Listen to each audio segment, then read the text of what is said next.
trying to wake up. I haven't even had my breakfast yet. It's between 30 and 35 ingredients in here. No sugar, just natural sugar like bananas, raspberries, blueberries. And a lot of my supplements go in here as well. It's easy to take because I add cacao powder. 100% cacao, no sugar added. And this sets me up until around 1 p.m. It's overeating for me, to be honest. I should really be having half of this. And I'm trying to, this is why I have put on weight. It's not because I eat bad. It's because I'm indulging with things like this. Even though it's really healthy, my body doesn't need all this food. So in Japanese culture, they have a thing, I can't remember the name of it, but it's called 80%, having your stomach 80% full. So you stop before you're actually full. And that's possibly one of the many reasons they're very, very slim people. But I'm just indulging. I think this is one of the reasons that I have put on weight. However, this week, I kept my word. I've got one more day left tomorrow because I said it, oopsie, we just had a minor accident. I said that I would go out all 6 days. So we've got one more day, which is tomorrow. And I feel like I'm tightening up as well, which is really, really good. That's what I want. I want to be tight. And we've obviously taken our cold showers as well.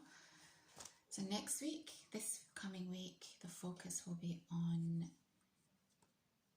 coming off my phone by 6 p.m. so that I can sleep well, because I'm currently going through another bout of insomnia. And I really think it's because of my phone, partly related to my phone. So that's what we're going to do this coming week. It really affects my mental health if I'm on my phone all the way through up till I sleep. So yeah, we're going to do that. There's a channel that I need to tell you about called Accepting the Universe. I just discovered this man this week. And I've been waiting. I didn't even know I needed a channel like this, but I'm interested in, you've maybe gathered from the conversations that I have, that I'm really, really interested in philosophy and people and morality and ethics and that whole umbrella of human behavior, behavioral psychology. And this guy's channel is right up my alley. I wish I'd discovered him last year. I think he would have helped me so much. I don't have many subscriptions on my account. I'm not subscribed to many accounts, but without a second's thought, I just subscribed to his channel. He's brilliant, and he does one take videos, which I really like.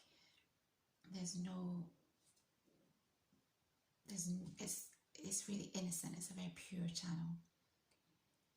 And yeah, that was a great discovery this week. I'm reading this book, Going Infinite by Michael Lewis. I really like Michael Lewis. He's a fantastic writer. This book is about a guy. So I think you guys know that I'm fascinated by hedge funds and the type of people that work in hedge funds. A lot of them are psychopaths, but there are others who are probably just on the spectrum, like Asperger's or autism or something like that. And this boy, I don't know if you've heard of him, his name's Sam Bankman-Fried or Freed. I wrote this book before I knew that he was about to be, I didn't know anything about him. I just got this book because I like Michael Lewis, and it's about crypto and, you know, that whole world of hedge funds, crypto, that type of thing. And then as I started reading it, I googled Sam, because sometimes I want to know what people look like when I'm reading about them.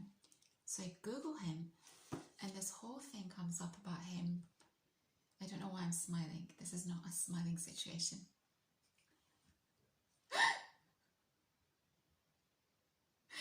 this whole thing comes up about him about to be sentenced for frauding people in America. And it really didn't make any sense to me, because he is very, at the beginning of the book anyway, his upbringing was very, very utilitarian. Is that the right expression? And he thinks about things, you know, he thinks about what's right and what's not right. So it doesn't make sense to me how he's ended up in this situation where he's defrauded all these people. But I'm only here, so we've still got a bit of a way to go. But in the few weeks that I have been reading this, it seems that he has been jailed. And one of the funny things about this guy is that when he was first starting out, he'd do all these interviews and he'd be playing video games as he was doing these interviews, and the interviewers had no idea. So he'd be on these business channels on, I don't know, Fox or this or that, and he's doing an interview whilst he's playing a video game. That's the kind of clever that I envy. I would love to spend one day in a brain like that. That's why I think I'm fascinated by people who work at hedge funds, because they're really, really, really sharp. There's one other thing that I wanted to mention as I was reading this. I didn't get any of this. So apparently he loves this video game called Magic. I don't know if you've heard of this video game. Maybe it's called Magic. And this video game apparently is a game within a game. Like, the rules just change constantly.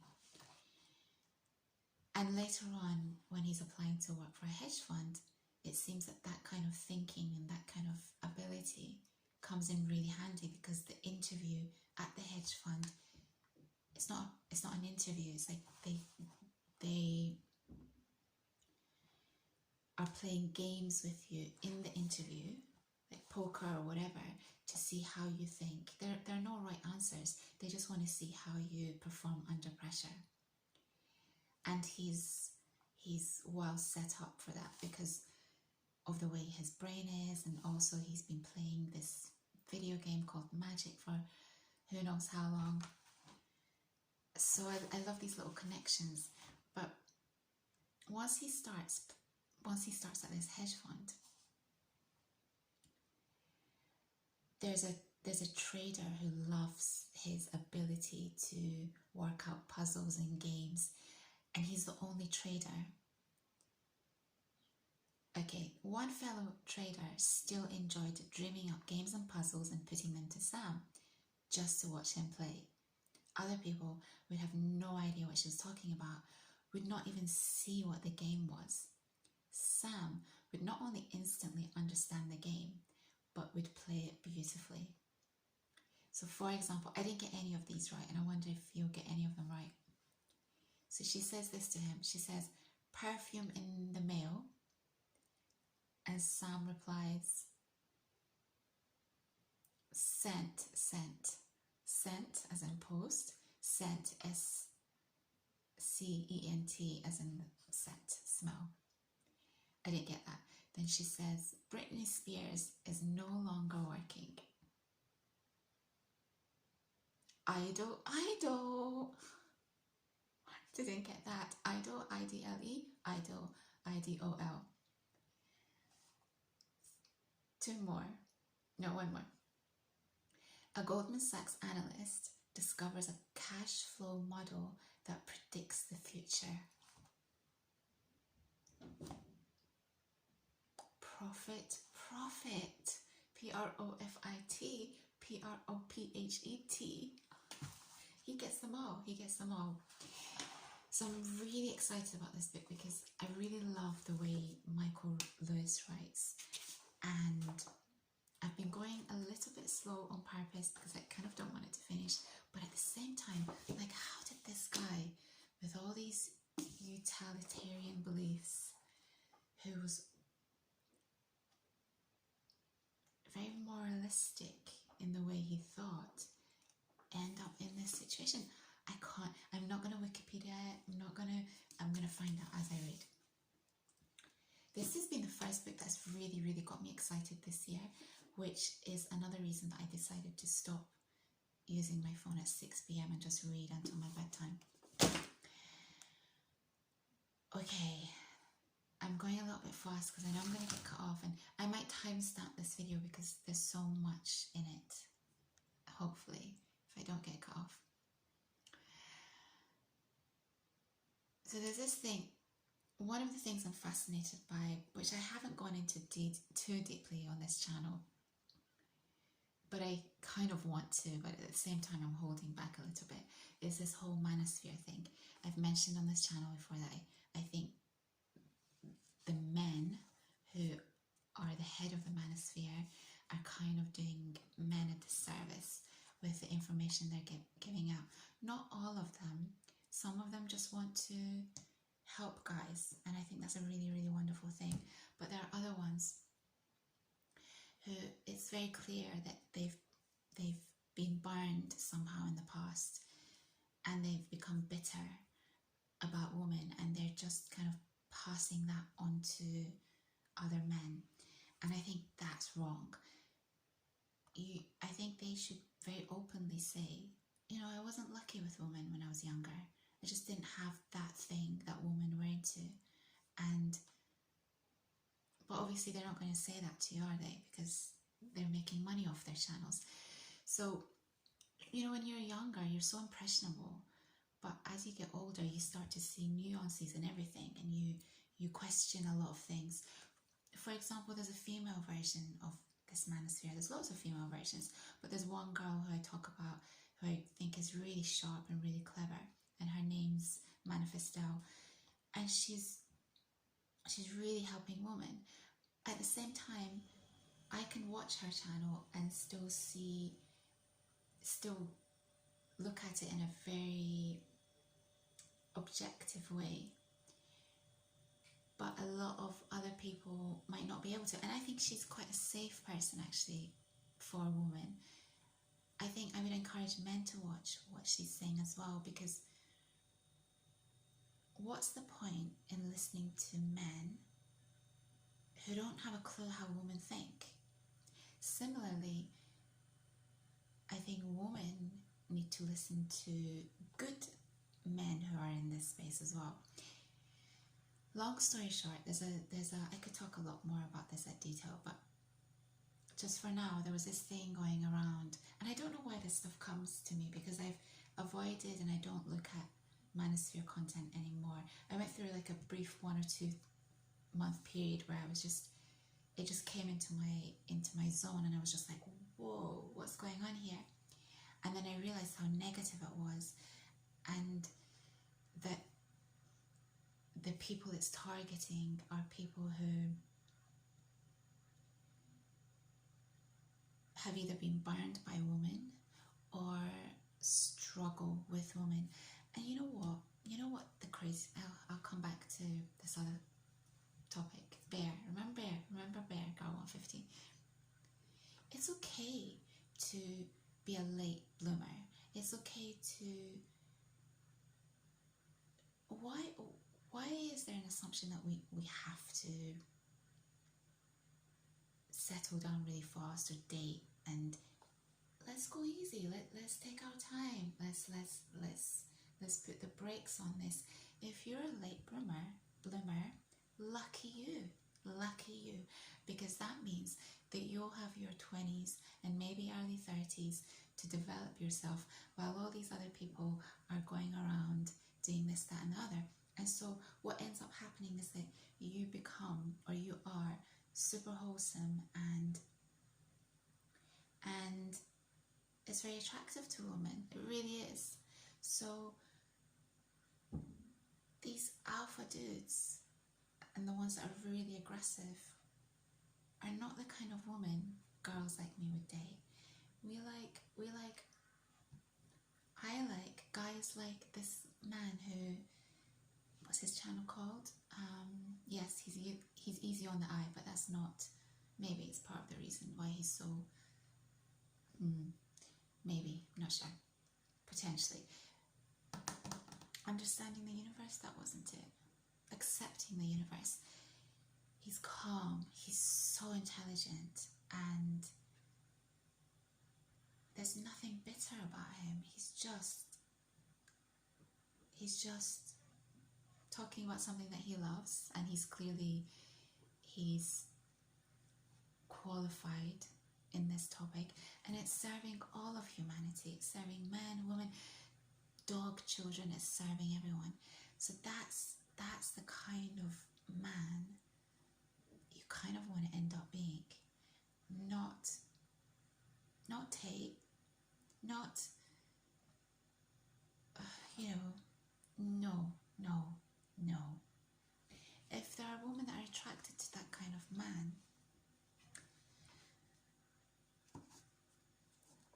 I mean, yeah, I don't know what to say to that. I mean, I do, but maybe I just don't want to say it. But you get what I'm trying to say. So anyway, because of this whole, I think the reason this stuff kind of came into my zone is because I used to watch Tate, not because of his views on women and how he treats women or whatever, just because I think he's very, very intelligent. It's enjoyable listening to intelligent people. But because of that, all this other stuff came into my world, which I've luckily pushed back because it's just really negative, and I don't need that in my world. I'm not a negative person. Why would you listen to negativity? But because of that, the female version of this stuff has come into my zone as well. But I think the female version I was just curious about from before, because I like listening to women who are teaching the younger women, and men can get so much out of these women as well, because these girls are really smart and really switched on, and it seems to really help. They connect with the young woman, as in they educate them without the woman becoming, I think, bitter or angry or whatever. So there's now this thing going around about, would a woman rather be in the woods, be left alone in the woods with a bear or a man? And every single interview, I think this is a whole TikTok thing, the women are saying a bear, a bear, a bear, a bear, a bear, a bear, a bear. And I was sitting there thinking, hold on, is the bear cupbear? And is the man Brad Pitt? What are we dealing with here? So my assumption is that the man in the woods is going to be a really great guy who I'm going to have a fantastic conversation with, and who's going to be super gentlemanly towards me. Now, that's not to minimize the really bad experiences some women will have had, which makes them cautious, which makes them choose the bear. And that's sad, and it's really, really, it shouldn't have happened to these women. And interestingly, when women ask their male friends or husbands this question, would you rather your daughter be left in the woods with a bear or a man? The men all say with a bear. It's almost like what the womanosphere is saying is that men know how other men are, and they want to protect their wives or their children from other men. And there's this thing going around that men know how bad other men are, but they just don't verbalize it, or it takes them a moment when you put a proposition like, if your daughter was in the woods alone at night, would you prefer her to be? It's then that the kind of the penny clicks, the dime clicks, the penny drops, the dime drops. And I just think this is something bad is really happening, where men and women, we all know that there are some really, really bad men in the world, but we also have an inbuilt intuition, and we can stay away from those type of people, hopefully, luckily. We also know that there are some not so great women around who do men really badly, and men need to develop that intuition as well to be able to push those type of women away. So it's not women are all perfect. It's not that men are all perfect. It's just that we need to recognize what type of people are not going to serve us or who might pose a threat to us, and learn to trust our gut and stay away from that. That's why if you are a man or a woman who's not lucky in their teens, you shouldn't be dating in your teens, in your 20s, etc. Don't worry about it. Don't sweat it. Don't sweat it. You're going to be fantastic in your 30s. You're going to be a catch in your 30s. And yeah, you're going to be fantastic. So don't sweat it. That was that. And then I need to play you 21 minutes. I've got to play you this. I would like to be more slow and take my time on these thoughts, but then I'd end up having 3-4 videos, and I don't know if that would irritate you or not. Music. So I went and listened to, like some of the Boiler Room sets. I think some of them are amazing. And I went and listened to the Osaka Boiler Room set with Ryota, and then I went on to the Tokyo one. Let me just tell you the Tokyo one, the name of the guy. I've just discovered this guy literally this week, literally yesterday, I think. Boiler Room Tokyo. Let's see who I'm going to talk to you about. It's a guy called, so there were 2 or 3 or 4 sets. That's what they usually do when they go to other countries, because Boiler Room is originally from the UK. There's a guy called Toji who I know of because there's an artist called Luta who I really like, and Luta's sound has changed and developed, and I think part of that, the reason for that is because of Toji. So I listened to the Toji set. I like Toji, but this set wasn't as good to me as his other work that I've heard with Luta, etc. Hope I'm not getting this wrong. Pretty sure he worked with Luta in the past because I can recognize the beats. And then there was a guy called Ama something, and he's a rapper, and it's the first time I've heard of him. And the track, it's not coming up. I might have to do this later for you. And then I went and listened to the Ryota set. Ryota is interesting because he drops a lot of UK garage tracks, and it's been ages since I've heard a DJ do a set like that, like especially a Japanese DJ. I think this is becoming a new thing for Japanese DJs. In the past, it was like hip-hop, dancehall, reggae, drum and bass, dubstep, but it's very much a new thing for me to hear these Japanese DJs doing garage.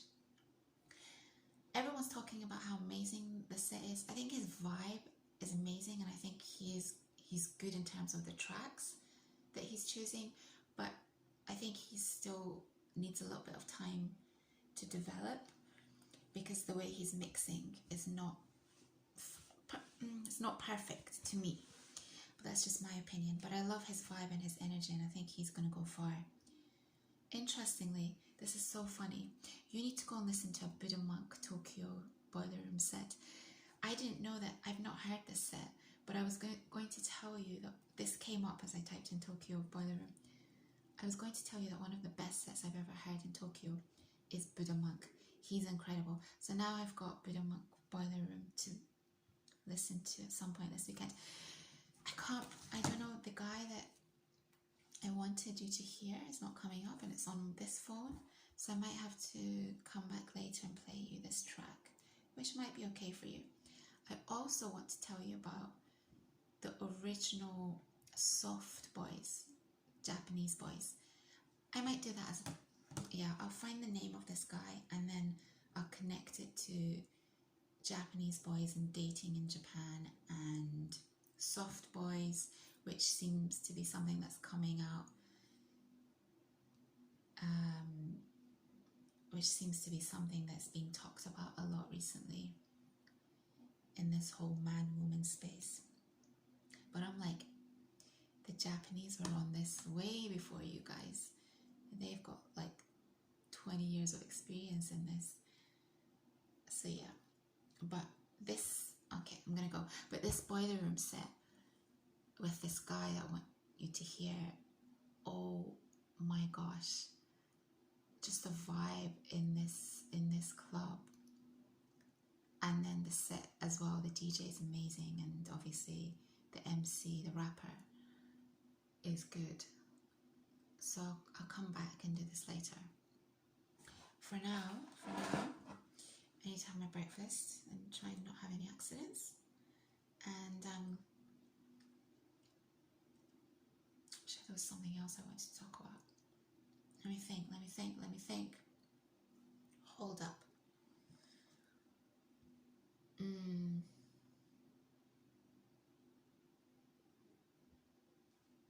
I'll be back.